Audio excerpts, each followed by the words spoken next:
Hello everyone. Today's video is all about creating a literacy-rich home environment. I've had many of you ask me questions about how young your scholars should be before you introduce them to print. Research tells us that by the third trimester, the baby's ears are developed and ready to hear. So I admonish you to go ahead and begin reading with your scholar as soon as possible. Put those books inside their hands as early as you possibly can so that we can close some of the literacy gap that we see in the United States. 40 million people, over 40 million people, are considered illiterate or functionally illiterate. And the only way to close that gap is to get print into the home and into hands as early as possible. Now, your school district is probably going to give you the information that they want you to have about what to do, but most schools will begin with the fiction genre. And in that genre, we're going to talk about what you need to know and what you need to be helping your scholars with. It's very simple. They need to know the characters. They also need to know the setting.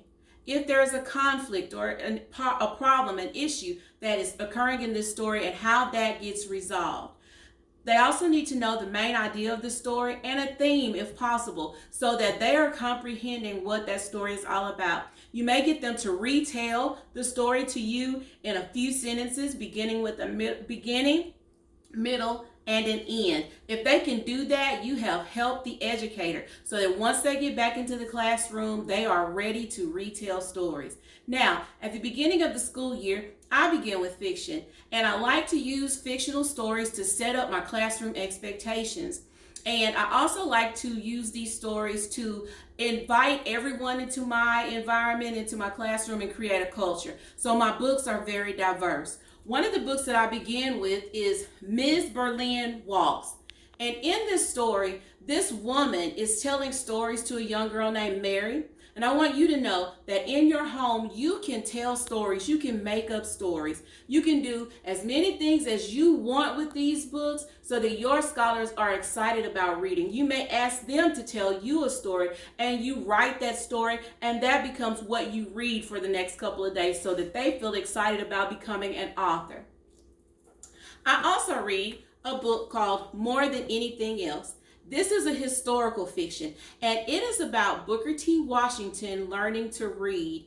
I read this because I want my scholars to know that it is very important to seek help, because in this story, Booker, his parents can't read, they can't write, but his mom gives him a book, and he searches and searches until he finds someone, an African-American man called the newspaper man, who's reading to everybody in their community, and he asks that man to help him. It is so important for our scholars to know that even in the home, if there is no one that can help them, seek help. I admonish you as a parent to find someone that can help you with the things that you don't know, that you want your scholars to know, and this is a good book to talk about that with.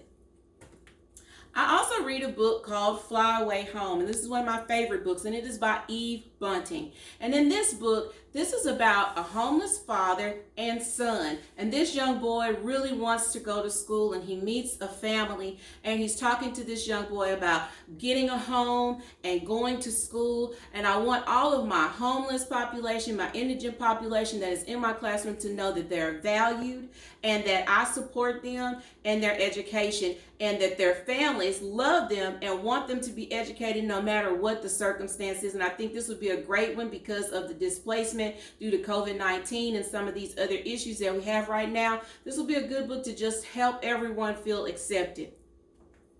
And I've shown the video about this young lady, Malala, and she was shot by the Taliban for wanting to learn. And so I would admonish you to show the video clips. If you have any videos, any books that you would like to read and you don't have them in the home, you can always find these on YouTube or other spaces so that your young people know what this is all about.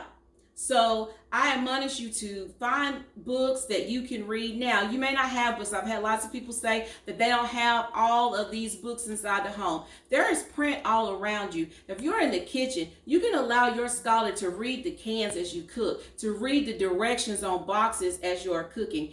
If you are washing, you can allow them to read the words on the laundry detergent. Make this a learning experience for them, that they know that education is important to you in the home. Now, I want you to remember that if you have any additional questions, you can always feel free to ask me. I will post some pictures so that you can see some of this information so that you can build your library. Thank you.